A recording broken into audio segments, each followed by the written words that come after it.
saudara duduk kembali.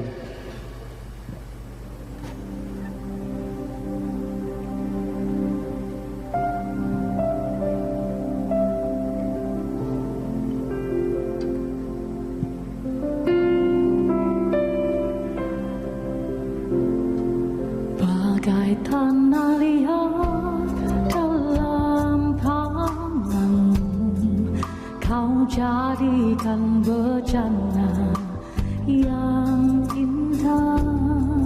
Demikian aku dalam tanganmu, ku sungguh berharga di matamu.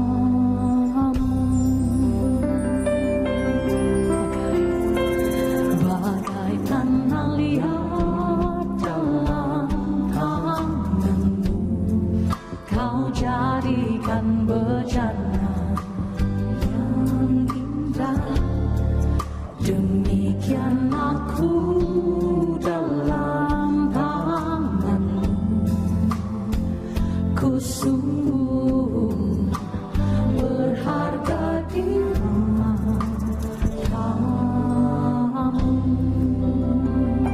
Katakan engkaulah Tuhan, engkaulah Tuhan, kaulah penjuna, kau memilihku dan membentukku, kau buatku hidup di hadapanmu untuk nyatakan kemuliaan. Engkaulah Tuhan, engkaulah Tuhan, kaulah penjuna, kau memilihku dan membentukku, kau buatku hidup di hadapanmu untuk nyatakan kemuliaan-Mu. Bagai tanah liat dalam tanganmu, kau jadikan bejana yang indah. Demikian aku dalam tanganmu, ku sungguh berharga di matamu. Satu kali lagi Bapak Ibu. Bagai tanah liat dalam tanganmu, kau jadikan bejana yang indah. Demikian aku dalam tanganmu, kami berharga di matamu Tuhan. Berharga di matamu. Engkaulah Tuhan, kaulah penjuna, kau memilihku dan membentukku, kau buatku hidup di hadapanmu untuk nyatakan kemuliaan. Kaulah Tuhan, kaulah penjuna, kau memilihku dan membentukku, kau buatku hidup di hadapanmu untuk nyatakan kemuliaan-Mu. Mari kita bangkit berdiri bersama, katakan, engkaulah Tuhan, kaulah penjuna, kau memilihku dan membentukku, kau buatku hidup di hadapanmu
sambil buka kedua tangan kita bersama. Engkaulah Tuhan, Kaulah penjuru. ini kami Tuhan. Kau memilihku dan membentukku. Kau buatku hidup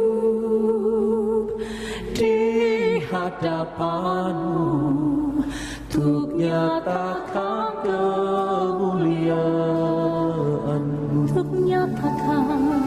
Untuk nyatakan kemuliaanmu, untuk nyatakan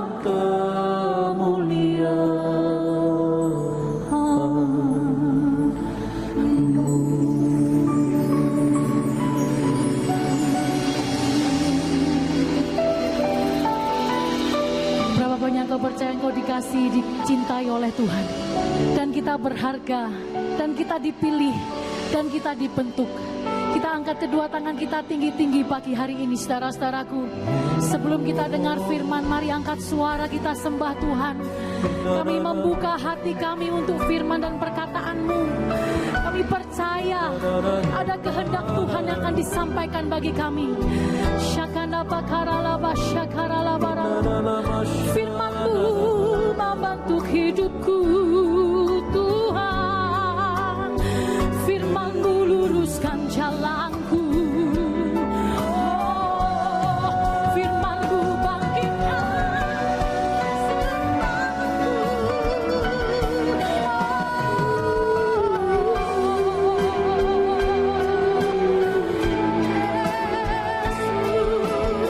Hatiku siap, hatiku siap.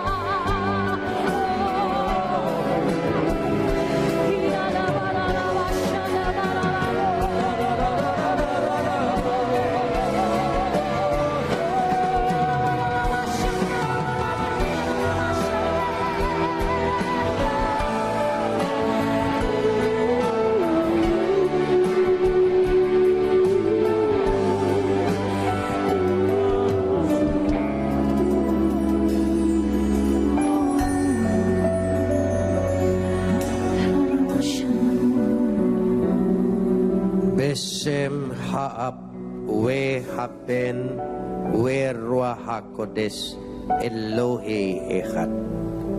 Bapa di sorga, Tuhan kami Halik langit dan bumi, Bapa kekekalan, Tuhan yang menciptakan langit, bumi, laut beserta isinya, serta tidak pernah meninggalkan perbuatan tangannya. Tuhan yang disembah oleh Abraham, Ishak dan Yakub. Tuhan itu juga yang kami sembah dan kami kenal melalui anak-Mu, Yesus Kristus, junjungan ilahi kami yang agung.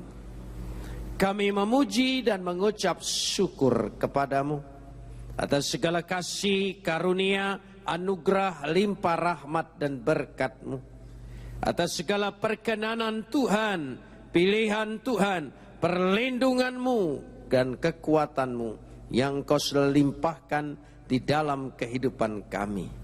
Untuk itu kami mau menaikkan ucapan syukur kami yang tak terhingga kepadamu, seraya senantiasa menyerahkan diri kami di hadapan Engkau, sebab di dalam Engkau kami akan terpelihara dengan sempurna, karena Engkau adalah pemelihara yang kekal. Untuk itu di tengah-tengah persekutuan ibadah kami, di hari Minggu yang indah ini, di hadapan hadirat-Mu yang kudus, yang turun di tengah-tengah ibadah kami, kami ingin meneduhkan hati kami, menundukkan pikiran kami kepada otoritas dan kedaulatan firman-Mu, karena firman-Mu itulah yang mengandung segenap kebenaran dan janji-Mu yang akan Kau genapi melalui pekerjaan Roh-Mu yang kudus di tengah-tengah pewartaan ini, memulihkan kami, membaharui kami, membimbing kami, menuntun kami, bahkan memberkati kami.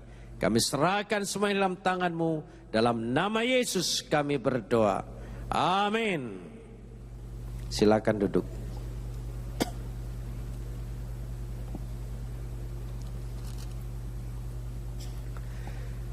Shalom.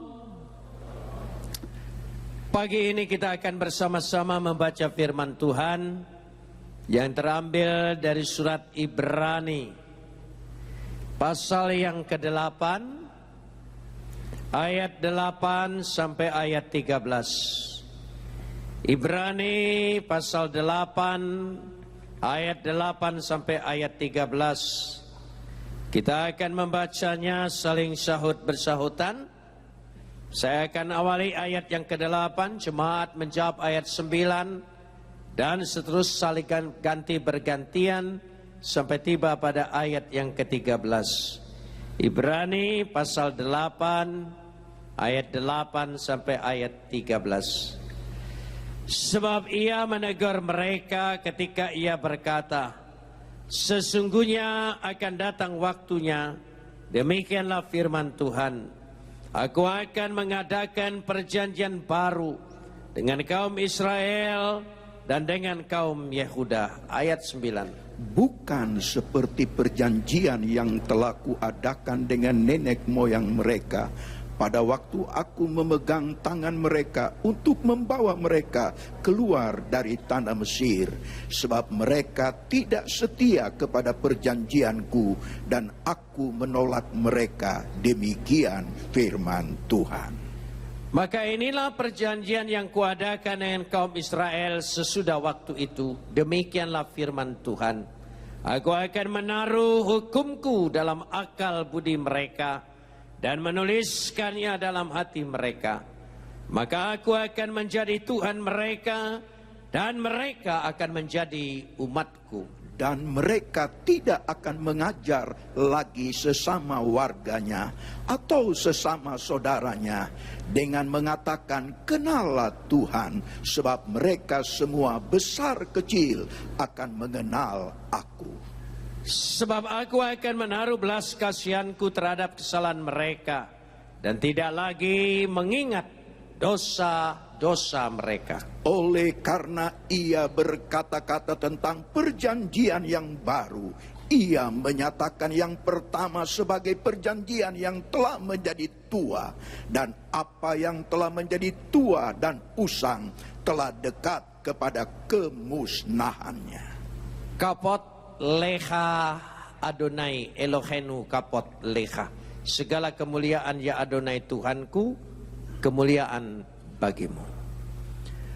Saudara-saudara yang dikasihi Tuhan, saya mengamati, melihat ada gejala-gejala di tengah-tengah kekristenan. Mungkin karena akses kita secara komunikasi begitu luas, dan karena banyak juga jemaat-jemaat Kristen dengan leluasa pergi mengunjungi Yerusalem, berjumpa dengan orang-orang Yahudi, dan melihat praktek daripada agama Yahudi. Saudara, memang tidak dapat dipungkiri, kekristenan sangat berakar di dalam agama Yahudi. Karena kitab suci orang Yahudi, perjanjian lama, menjadi bagian yang tidak bisa terpisahkan dari kitab suci orang Kristen perjanjian baru, sehingga disebut Alkitab. Tetapi mencampurkan praktek-praktek kehidupan dan upacara keagamaan kekristenan dengan upacara-upacara agama dan praktek kehidupan keyahudian, hal yang seperti ini sesungguhnya tidak boleh terjadi. Banyak sekarang orang mulai tidak lagi ingin beribadah hari Minggu. Mereka mulai mengatakan perlu memelihara hari Sabat. Mereka tidak lagi mengadakan perayaan Paskah. Mereka mulai mengadakan perayaan Pesah. Mereka tidak lagi seperti perjamuan kudus Yang diinginkan adalah mengingat akan karya Kristus, tapi mereka mengingat perjamuan kudus akan kelepasan mereka dari Mesir. Saudara-saudara yang dikasihi Tuhan, sesungguhnya kita tidak akan bisa mencampurkan praktek hidup dan upacara kedua keagamaan ini menjadi satu di dalam kekristenan. Karena kekristenan itu bertumbuh, berbeda sama sekali. Jangan jauh-jauh, silsilah Yesus. Kalau kita perhatikan silsilah Yesus merupakan satu alasan yang paling penting. Karena selama ribuan tahun Tuhan menunjukkan bahwa garis keimamatan adalah datang dari kaum Lewi. Sementara Yesus sendiri secara silsilah tidak termasuk orang Lewi. Sebaliknya mari kita periksa terlebih dahulu dalam surat Ibrani pasal 7 ayat 13 dan 14 supaya kita melihat mengapa hal ini terjadi. Ibrani pasal 7 ayat 13 dan 14 menyatakan demikian. Sebab ia, yang dimaksud di sini Yesus, yang dimaksud di sini termasuk suku lain. Dari suku ini tidak ada seorang pun yang pernah melayani di mezbah. Sebab telah diketahui semua orang bahwa Yesus kita berasal dari suku Yehuda. Dan mengenai suku itu Musa tidak pernah mengatakan sesuatu apapun tentang imam-imam. Saat kita mengakui dan menyebut Yesus itu adalah imam besar kita, yang menghantar kita untuk masuk ke hadirat Tuhan, berjumpa dengan Tuhan, sehingga tirai bait suci itu terbelah dua, sampai tanpa batas lagi antara hubungan umat dengan Tuhan melalui imam besar kita, Yesus Kristus. Tetapi kalau kita melihat di sini menurut hukum Taurat, sekali lagi menurut hukum Taurat, seorang imam itu adalah keturunan Lewi, sementara Yesus adalah keturunan Yehuda. Selama ribuan tahun imam besar dan imam-imam itu berasal dari suku Lewi. Menurut hukum Taurat, boleh dikatakan keimamatan Yesus adalah ilegal menurut hukum Taurat. Tidak memenuhi persyaratan secara hukum Taurat. Mengapa Tuhan membuat demikian? Apakah tidak lebih mudah dan tidak sanggup Tuhan menyatakan Yesus itu lahir dari suku Lewi? Dengan mudah sekali, maka orang Israel akan mengakui keimamatan Yesus. Tetapi Tuhan membuat bahwa Yesus lahir dari suku Yehuda untuk menyatakan bahwa Tuhan menjungkir balikan secara radikal, berbeda sama sekali jalan Tuhan, kehendak Tuhan, kerinduan Tuhan, keinginan Tuhan, konsep Tuhan dengan hukum yang ada. Hukum Taurat, sekali lagi hukum Taurat diadakan oleh Tuhan di tengah-tengah dunia ini untuk menunjukkan adanya dosa di dalam kehidupan manusia. Karena sebelum hukum Taurat, manusia merasa tidak ada sesuatu tuntutan, tidak ada satu standarisasi, aturan dosa atau tidak. Tapi dengan dinyatakan dan diturunkan hukum Taurat, maka untuk menyatakan dalam diri manusia ada dosa, karena manusia tidak sanggup mentaati aturan-aturan Taurat, bahkan tidak sanggup seorang manusia pun untuk sampai kepada Tuhan, karena standarnya Tuhan, kekudusan Tuhan, kemuliaan Tuhan, kekuasaan Tuhan, tidak ada yang dapat membandinginya. Sehingga semua orang manusia pun tidak mungkin bisa mencapainya.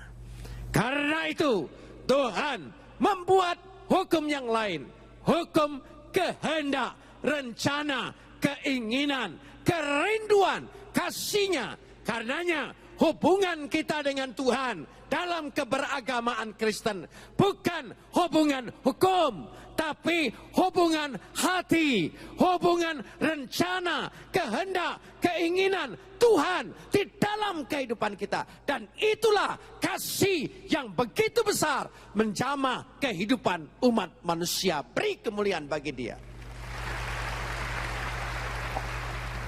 Kenapa demikian? Karena kalau kita perhatikan kembali, untuk mencari peralihan yang begitu luar biasa, kita baca dulu Ibrani pasal 7 ayat 12. Kita naik ke atas. Ibrani pasal 7 ayat 12. Mari kita lihat. Sebab jikalau imamat berubah, dengan sendirinya akan berubah pula. Apa? Oh, keimamatannya berubah pula hukum Taurat. Jadi, maksudnya kekristenan tidak boleh kembali kepada hukum yang lama. Karena keimamatan kita berubah sama sekali.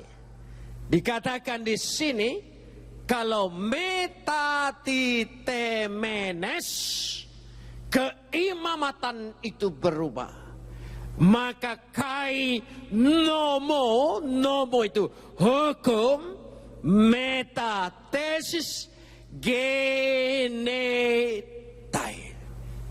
genetikanya, genetika kita. Tidak lagi genetika orang yang jatuh di dalam dosa karena Adam dan Hawa. Genetika kita melalui Yesus diganti baru sama sekali. Karena lewat darah yang kudus itu, tubuh yang kudus itu, kita berubah total secara genetika. Amin. Kemuliaan itu dahsyat terjadi dalam hidup kita. Sekarang kita sedang menghadapi kenyataan karya Kristus itu yang memberikan tubuhnya, darahnya, supaya kita sungguh-sungguh menjadi baru sama sekali. Amin.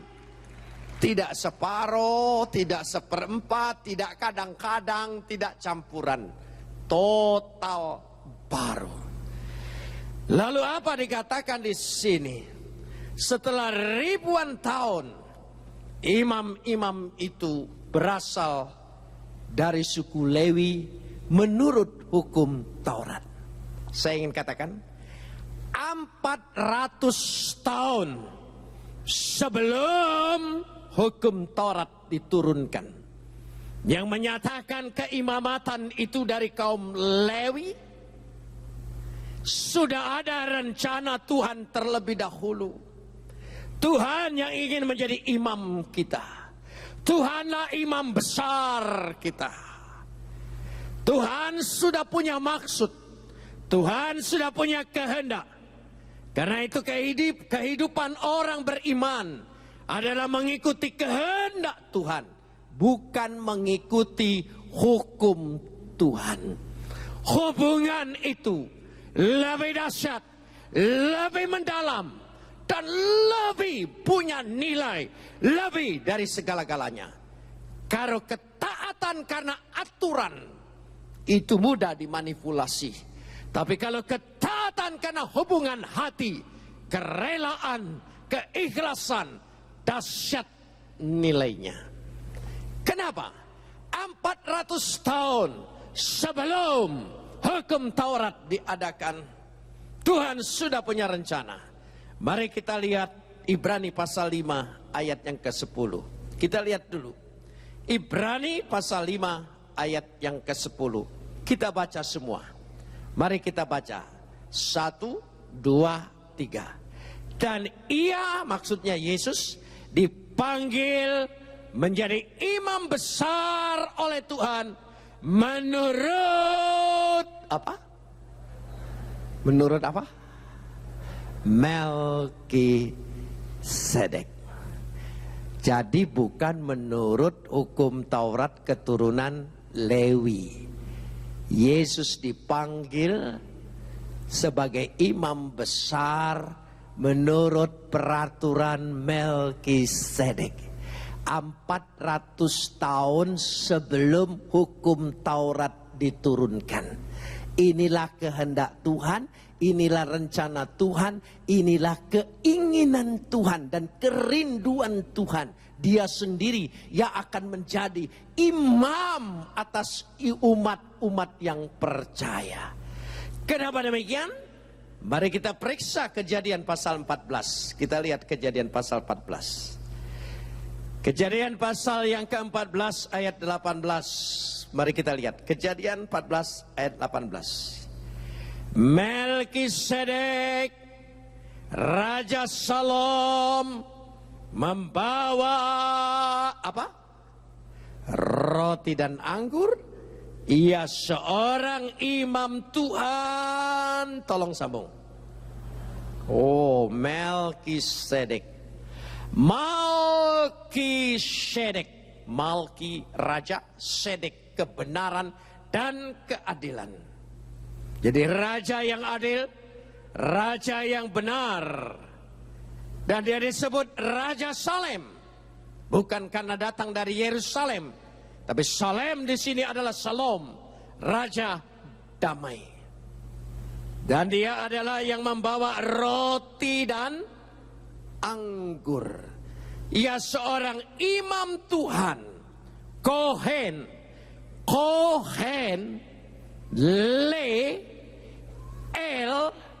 Elyon. Sekali lagi, ini bagus sekali. Kohen itu imam, ya. Imam besar, imamnya Tuhan. Tuhan tambah lagi Elyon, Tuhan yang maha tinggi. Dengan kata lain, bahwa melewati aturan ini, Tuhan itu sendiri adalah Tuhan yang menjadi imam. Yahweh itu sendiri adalah imam besar kita yang menghantar kita untuk sampai kepada Bapa. Kenapa demikian? Karena dikatakan di situ kalau kita melihat bahwa sesungguhnya, kita kembali dulu. Bagaimana yang dimaksudkan imam itu adalah imam Tuhan itu sendiri? Kita kembali kepada Ibrani pasal 7. Ibrani pasal 7 ayat yang ketiga. Ibrani pasal 7 ayat yang ketiga. Mari kita lihat di situ. Imam besar yang bagaimana? Ia tidak berbapak, tidak beribu, tidak bersilsilah. Harinya tidak berawal dan hidupnya tidak berkesudahan. Dan karena ia dijadikan sama dengan anak Tuhan, ia tetap menjadi imam sampai selama-lamanya. Yohanes 1 ayat 1. Pada mulanya adalah Tuhan, Tuhan itu bersama-sama dengan, pada mulanya adalah firman, firman itu bersama dengan Tuhan, dan firman itu adalah Tuhan. Tidak berawal, tidak berakhir. Dengan kata lain, sekali lagi saya ingin jelaskan supaya lebih jelas. Kita menyembah bukan 3 Tuhan. Kita menyembah hanya 1 Tuhan. Tuhan kita adalah Tuhan yang esa. Di dalam diri Tuhan sudah ada roh dan sudah ada firman. Roh dan firman tidak diciptakan oleh Tuhan. Sudah ada sejak Tuhan itu ada. Kalau roh dan firman diciptakan oleh Tuhan, berarti sebelum menciptakan roh dan firman, Tuhan sempat tidak punya roh. Tuhan yang tidak punya roh berarti Tuhan yang mati. Bagaimana dia bisa menciptakan roh yang kekal? Tuhan yang tidak punya firman, dengan firman apa dia menciptakan firman? Bukankah segala sesuatu terjadi oleh firman? Karena itu roh dan firman, 2 sifat hakikat, sifat being harus ada, wajib ada, mustahil tidak ada. Sama agungnya, sama mulianya, sama kudusnya, sama kekalnya, sama kuasanya. Firmannya keluar menjadi manusia. Siapa namanya? Yesus, yang datang dari Tuhan itu sendiri menjadi manusia. Menjadi manusia, menjadi firman yang menjadi manusia, berkarya, hidup di dalam kehidupan kita. Dia menjalani via dolorosa. Dia mau mati buat saya dan saudara. Dia mau menebus dosa saya dan saudara. Dia mau bangkit, memberikan pengharapan, pembaruan, kekuatan, sehingga lewat Yesus ada kuasa Tuhan, ada kasih Tuhan, ada kehendak Tuhan, ada kemauan Tuhan. Dunamis theos, dunamis theos, dunamis theos. Kuasa Tuhan ada di dalam diri setiap orang percaya. Amin, saudara. Luar biasa. Dan dia berkarya. Dia katakan, makanlah tubuhku, minumlah darahku. Betul-betul dunamis theos itu menyatu dalam diri kita. Itu dahsyatnya satu-satunya imam yang sanggup menghantar kita kepada Bapa. Karena dia adalah firman yang berasal dalam diri Bapa, keluar menjadi manusia, berkarya, dan barang siapa percaya kepadanya, dihantarnya sebagai imam besar, pasti sampai kepada Bapa. Dan itulah rencana Melkisedek yang tidak berbapa dan beribu. Dan itu sebagai satu lambang, sungguh-sungguh hanya lewat Yesus. Katakan amin. Saudara pasti? Amin, saudara. Maka ketika menerima perjamuan kudus, terimalah karya imam besar kita. Makanlah tubuhnya, minumlah darahnya. Pada waktu engkau makan dan minum tubuh darahnya, percayalah, dunamis theos, lewat Yesus. Dunamis theos, katakan bersama. Dunamis itu kuasa, theos itu Tuhan. Kuasa Tuhan ada di dalam diriku. Amin, saudara. Jaminan yang pasti. Kepastian seperti itulah membuat saya pindah. Dahsyatnya hanya lewat Yesus. Beri kemuliaan tak habis-habisnya bagi dia. Jadi jangan dicari-cari, ibunya keturunan Lewi, bukan Yusuf ini. Gak usah spekulasi agama itu. Ikutin kebenaran firman Tuhan. Karena imam kita bukan menurut aturan hukum, tapi menurut kerinduan dan hati Bapa. Karena itu agama kita tidak lagi perlu diatur-atur dengan hukum. Karena agama kita diatur dengan kehendak dan keinginan hubungan Bapa dengan kita. Amin, saudara. Itu punya nilai lebih dahsyat. Mari kita pelajari. Itu tadi baru pendahuluan. Kita sekarang masuk pada ayat yang ke-7. Ayat yang ke-8. Ini baru pula. Ya. Ayat 8. Inti kunci dari ayat 8. Dikatakan di situ, aku akan mengadakan perjanjian baru.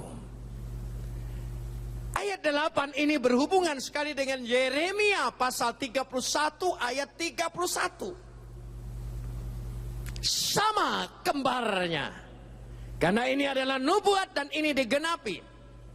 Sesungguhnya akan datang waktunya, demikianlah firman Tuhan, aku akan mengadakan perjanjian baru dengan kaum Israel dan Yehuda. Perjanjian baru. Berit Hadassah dalam bahasa Ibrani. Berit perjanjian, Hadassah, baru sama sekali. Belum pernah ada dan tidak ada tiruannya. Satu-satunya perjanjian baru. Dan lewat tubuh dan darah Yesus, kita sudah menerima perjanjian baru itu. Amin, saudara. Itu istimewanya. Dia mati buat saya dan saudara. Dia bangkit buat saya dan saudara. Dia berkarya buat saya dan saudara. Dia berjihad buat saya dan saudara. Bukan kita yang dituntut jihad buat dia. Nggak lain, saudara. Itu istimewanya. Amin, saudara. Ini betul-betul Berit hadas. Baru sama sekali. Jadi perjanjian ini perjanjian baru, perjanjian yang sekaligus perjanjian menurut kehendak Tuhan, keinginan Tuhan, rencana Tuhan, kemauan Tuhan, kerinduan Tuhan. Bukan hukum. Hukum mudah dibolak-balik, hukum mudah dicari kelemahannya, hukum mudah dimanipulasi. Saya kasih contoh. Kalau saudara pergi ke Israel pas hari Sabat di Yerusalem nih, kota kuno, kita nginap di hotelnya dan mereka mentaati hari Sabat. Mereka tidak boleh bekerja, tidak boleh melakukan pekerjaan apa-apa. Dan orang-orang Yahudi yang tinggal di hotel, ya, tidak boleh mencet lift. Tapi liftnya sudah di-setel oleh hotel. Setiap lantai stop. Setiap lantai stop. Jadi saya taat hukum Taurat. Tidak bekerja di hari Sabat. Saya tidak mencet lift. Liftnya buka sendiri dan masuk. Dan saya dihantar ke lantai saya dan dia stop sendiri. Tuhan diakali dengan teknologi. Coba saudara. Itu kan akal-akalan. Jadi agama kita bukan agama syariat menurut hukum ini, aturan ini dan utuh. Bukan. Ada lebih lagi. Hubungan batin. Hubungan hati. Hukumnya juga nanti. Perhatikan, kenapa demikian? Karena dikatakan pada ayat yang ke-9, sebab mereka tidak setia kepada perjanjianku dan aku menolak mereka. Sekali engkau melanggar hukum Taurat, engkau ditolak dan tidak ada kesempatan. Karena itu di dalam Yeremia 31 ayat 32 begitu tegas. Asher hema heferu et berit. Aku menolak. Karena hukumku tidak ditaati. Dan tidak ada manusia yang bisa sanggup mengikuti standar hukumnya Tuhan. Detail. Dari situlah dinyatakan. Karena itu hukum baru yang bagaimana? Mari kita lihat ayat pasal 8 ayat yang ke-10. Pasal 8 ayat yang ke-10. Ayat 10b. Ya. Jadi demikian. Maka inilah perjanjian yang kuadakan dengan kaum Israel. Sesudah waktu itu demikianlah firman Tuhan. Perhatikan di sini. Aku akan menaruh hukumku dalam, tolong sambung, akal budi mereka dan menuliskannya apa? Oh, aku akan menaruh dalam akal budi. Akal budi, dianoia dalam bahasa Yunani. Dianoia. Aku menaruh dalam akal budi dan menuliskannya di dalam hati. Kedua kata ini di dalam bahasa Ibrani disebut kerep. Kerep.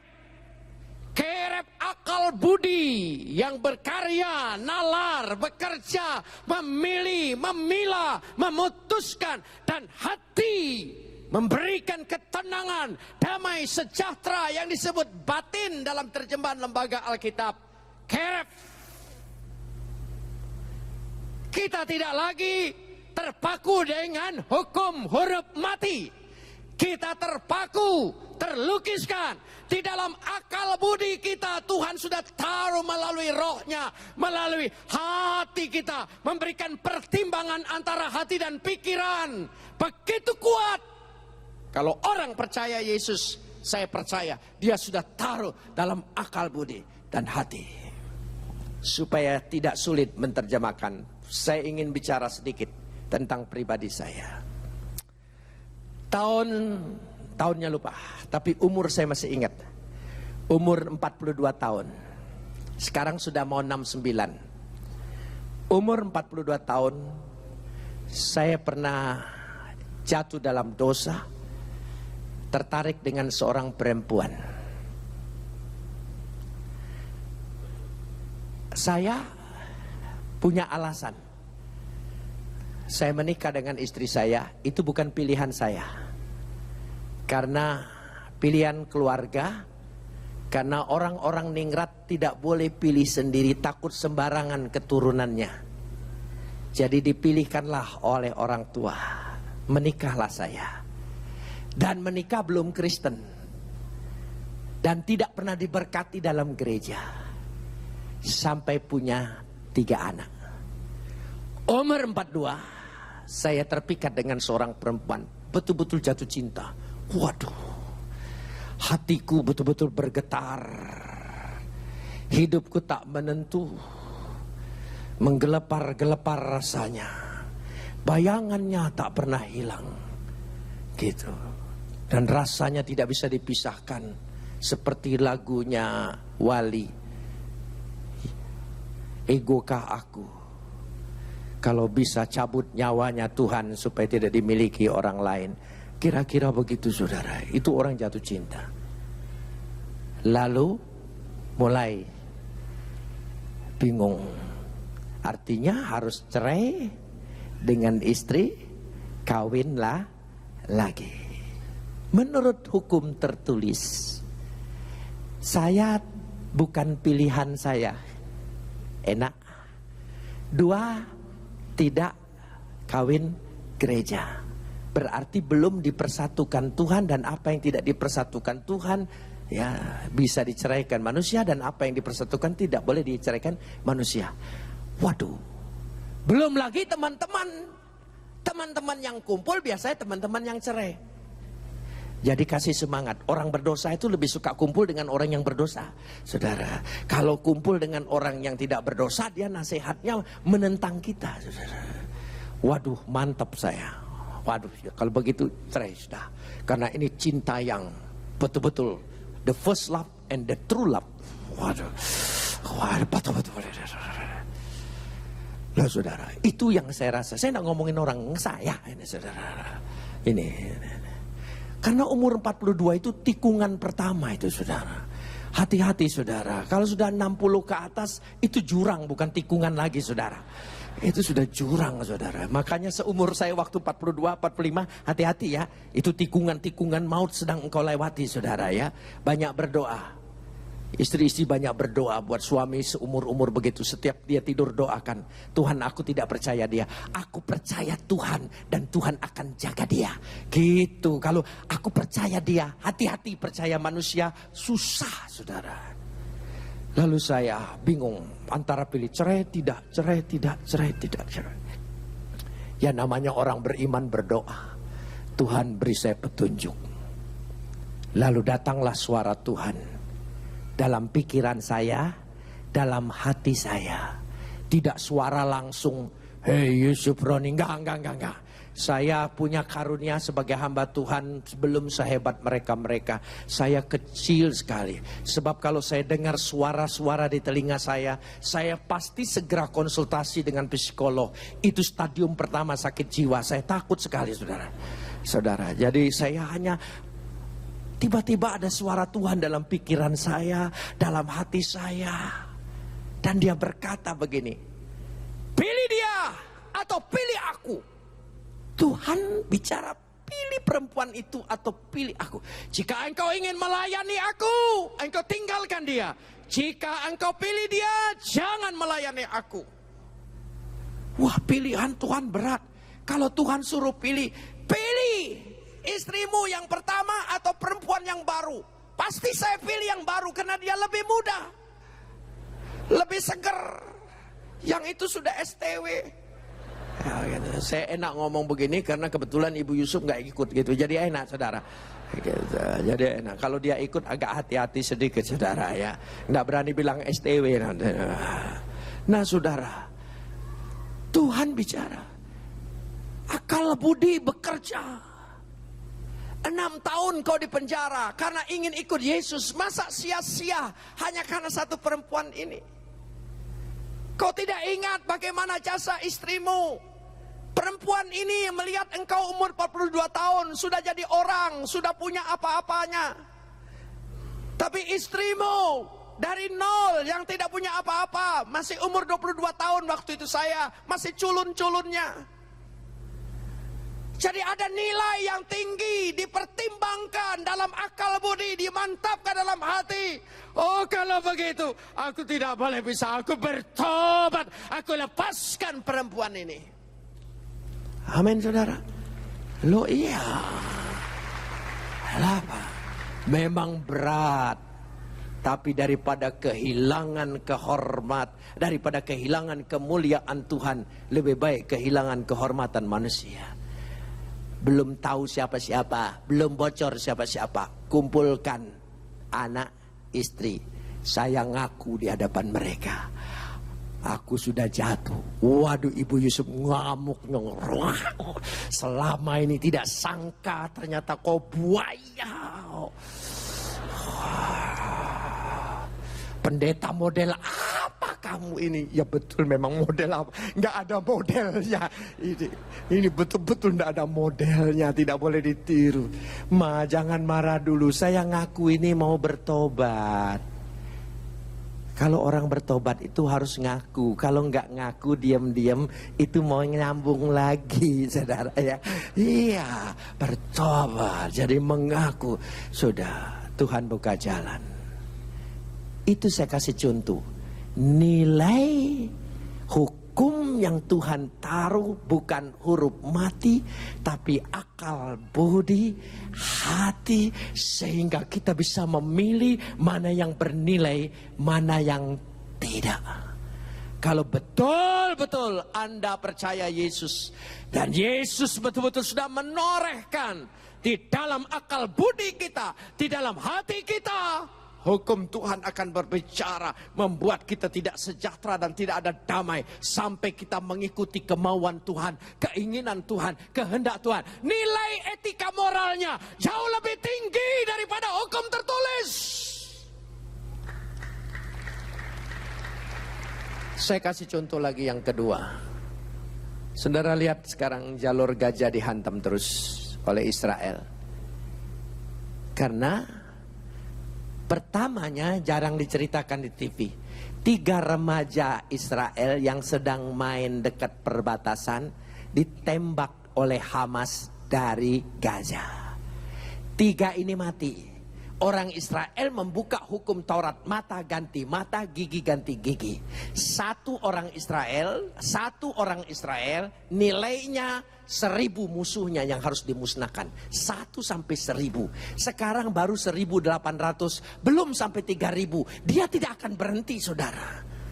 Dan itulah hukum tertulis.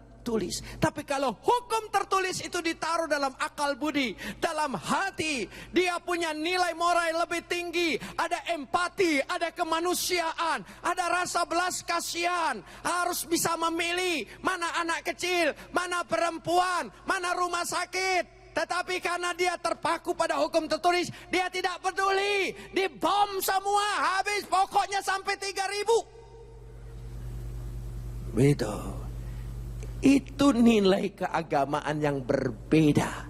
Kalau menurut hukum tertulis dengan hukum yang ditulis dalam akal budi dianoia, di dalam hati dilukiskan keref. Nyambung antara akal budi dengan hati ini tidak bertentangan. Tidak akal-akalan, karena di situ tulis akal budi, berarti hikmat, makrifat, berkat sorgawi masuk di dalam hati. Saya percaya kalau itu sungguh-sungguh terjadi, tidak usah ngomong ngoceh besar-besaran. Roh Kudus sudah tinggal di dalam hati saudara. Katakan amin. Karenanya ukuran moral kita, taat atau tidak dengan Tuhan bukan hukum. Bukan karena doa Bapa kami baca berapa kali, bukan karena doa setiap pagi setiap malam, bukan. Masalah hati.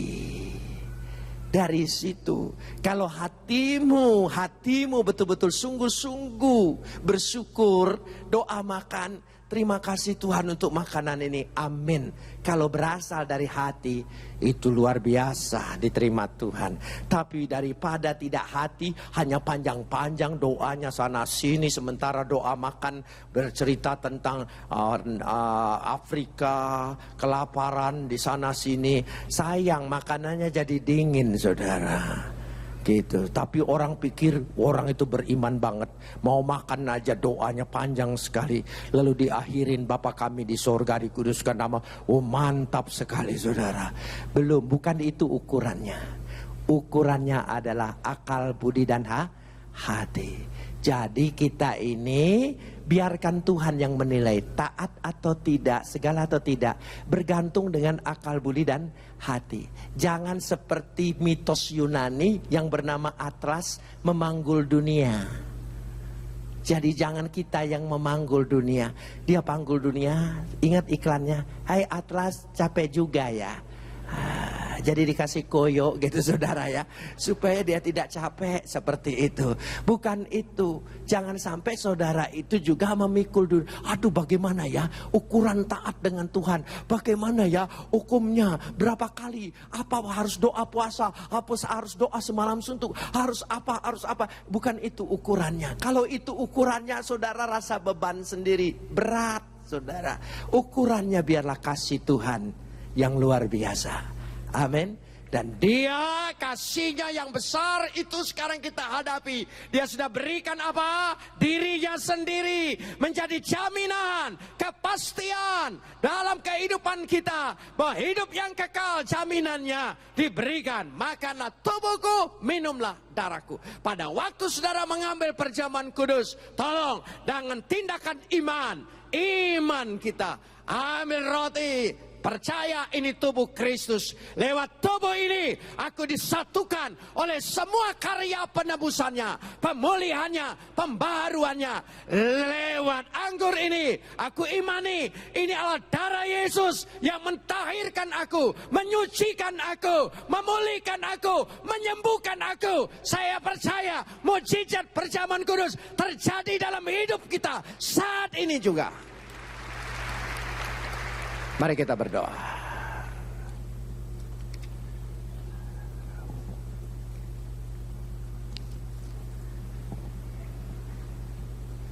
Dalam sikap doa,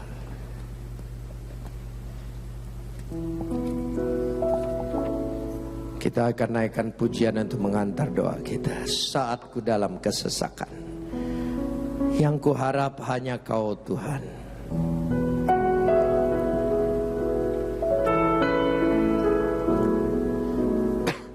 Saat ku dalam kesesakan, yang ku harap hanya Kau Tuhan. Saat badai hidup menerpa, masih ada Yesus. Masih ada Yesus bagiku. Saat semua jalan tertutup, saat semua jalan tertutup, tiada yang sanggup. Tiada yang sanggup menolong. Saat air mata tercurah, masih ada Yesus. Masih ada Yesus bagiku. Penolongku, penolongku hanyalah dirimu. Penghibur, penghiburku hanya Engkau Bapa, selalu menyertai hidupku. Kau Bapakku, Kau Bapakku yang setia.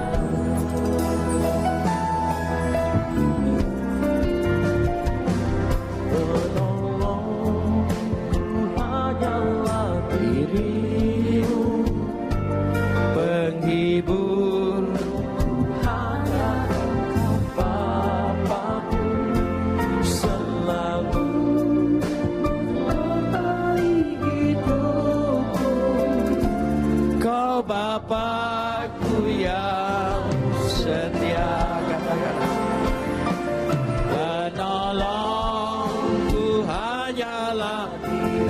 silakan yang akan mimpin perjamuan.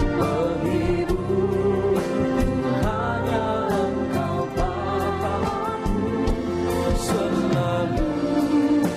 Saya undang para hamba Tuhan untuk dapat maju dan melayani perjamuan kudus pada pagi hari ini.